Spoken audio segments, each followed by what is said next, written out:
제가 방송을 사실 처음 해보다 보니까 좀 로봇설이 있네요. AI냐? 사실 처음 해보다 보니까 조금 부자연스러운 부분이 있는데 너그럽게 이해 부탁드리겠습니다. 저희가 내공 라이브를 정기적으로 진행하면서 사내 이슈를 전달하는 코너를 새로 만들었는데요. 바로 레귤러 내공 코너입니다. 레귤러 내공의 첫 번째 시간은 바로 제가 있는 준법경영팀 이야기입니다. 지난 3월 24일 롯데면세점은 ESG 가치경영 선포식을 가졌는데요. 다들 ESG에 대해 잘 알고 계신가요? Environment, 환경, Social, 사회, Governance, 지배구조의 약자로 최근 기업의 지속가능 경영을 위한 조건으로 대두되고 있는 친환경, 사회적 책임, 그리고 지배구조의 투명성 확보 등을 의미합니다.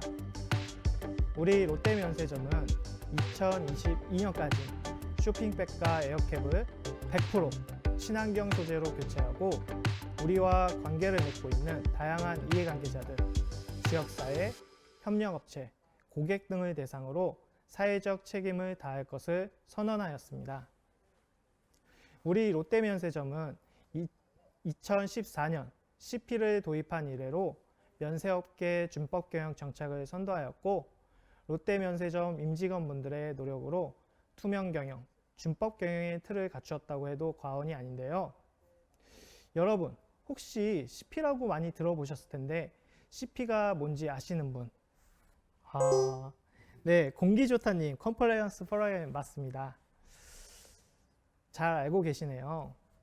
CP는 컴플라이언스 프로그램의 약자로 임직원들이 공정거래 관련 법규를 잘 준수할 수 있도록 돕는 회사의 감독 체계라고 보시면 됩니다. 감독이라고 하면 조금 무섭게 느껴질 수도 있을 텐데요. 월별 사례 교육이나 공정거래 테스트, 현장 점검 등이 모두 컴플라이언스 프로그램의 일환입니다. 한 가지 더. 준법경영팀 합의 절차와 경영위원회 운영도 법 위반을 사전에 예방하기 위한 CP 활동의 일부라고 보시면 됩니다. 우리 회사 홍보 사이트에도 CP 페이지를 운영하고 있는데요. 대표이사 메시지라든지 비전 등 다양한 정보가 담겨 있습니다. 그 밖에 EP 포털에서도 CP 커뮤니티에 가입하실 수 있는데요. 이 자리를 빌어 많은 분들의 가입 부탁드리고 익명 제보도 받고 있으니 부담 없이 이용해 주시기 바랍니다. 여기서 잠깐 퀴즈 하나 나갑니다. 우리 롯데면세점은 2019년 CP 등급 평가에서 무슨 등급을 받았을까요? 네, 말랑말랑 분홍 딸기님 A 맞습니다. 역사에 길이길이 남을 일이었죠. 정답을 말씀해 주신 분께는 선물 드리겠습니다.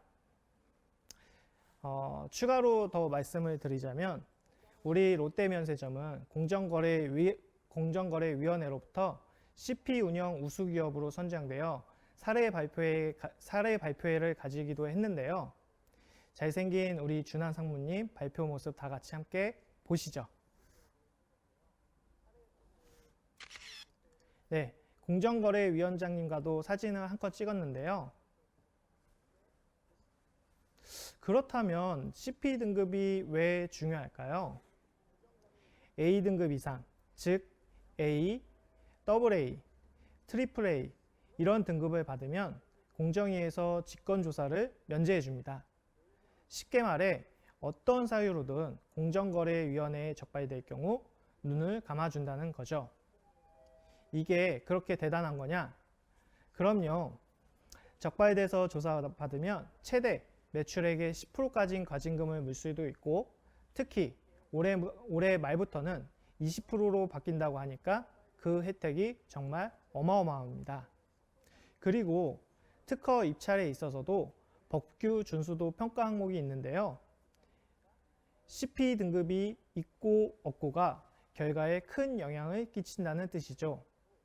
이번 기회에 여러분도 다시 한번 머릿속에 기억해 주시고 CP 등급 평가를 위해 저희 준법경영팀은 물론 임직원 여러분들의 모두가 노력을 해야 할 것입니다. 그리고 우리의 이러한 노력이 모여 ESG 경영에 한 걸음 더 다가갈 수 있다는 점 다시 한번 말씀드립니다. 네, 그럼 평소 CP 또는 저희 팀에 궁금했던 점이 있으신 분들께서는 댓글로 자유롭게 물어봐 주세요. 채택되신 분들께는 선물도 드리고 생생한 답변도 해드릴 준비가 되어 있습니다. 네. 제가 로봇설이 있네요. AI냐? 제가 방송을 사실 처음 해보다 보니까 조금 부자연스러운 부분이 있는데 너그럽게 이해 부탁드리겠습니다. 될대로 대라님께서 올해도 혹시 공정거래 테스트를 진행하는지를 여쭤봐 주셨는데요. 작년에는 코로나19 전염병 예방을 위해 본사 바이어를 대상으로 비대면 시험을 실시했는데요.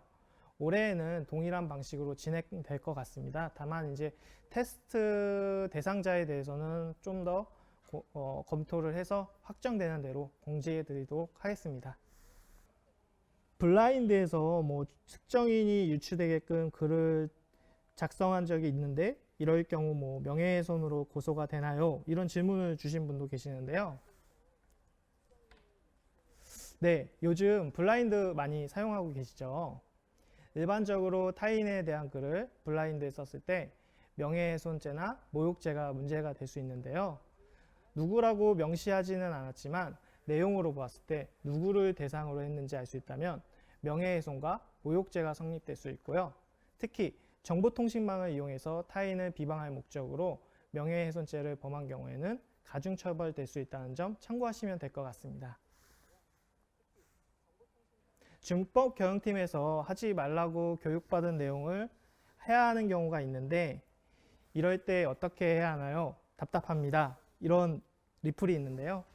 네, 방금 말씀드렸듯이 준법 경영팀에서는 익명 제보 상담 시스템을 운영하고 있습니다. 특히 이번 주에 직원분들의 접근성을 위해 신문고 페이지를 모바일로도 만들어서 모인에서 접속할 수 있게끔 만들었으니 많은 이용 부탁드립니다. 제보나 신고뿐만 아니라 저희 팀에 대해서 바라는 점, CP에 대한 요구사항이 있으시면 적극적으로 의견을 개진해 주셔도 괜찮습니다. 오늘의 방송은 이것으로 마무리를 해야 할 것 같습니다. 오늘 강연과 준법 경영팀과의 소통 시간은 어떠셨나요? 유익하고 재미있으셨나요? 다음 방송에도 재미있고 알찬 컨텐츠들이 여러분을 기다리고 있으니 많은 기대 부탁드리겠습니다. 오늘 닉네임이 호명되셨거나 답변이 채택되신 분들은 아래 자막에 이메일 주소로 닉네임과 성함을 4월 16일 이번 주 금요일까지 보내주세요. 네, 요즘 날씨를 보면 산책하고 나들이 가기 좋은 날씨인 것 같습니다. 하루빨리 마스크를 벗고 산책할 수 있는 날이 오길 바라며 시청해주신 여러분 감사합니다.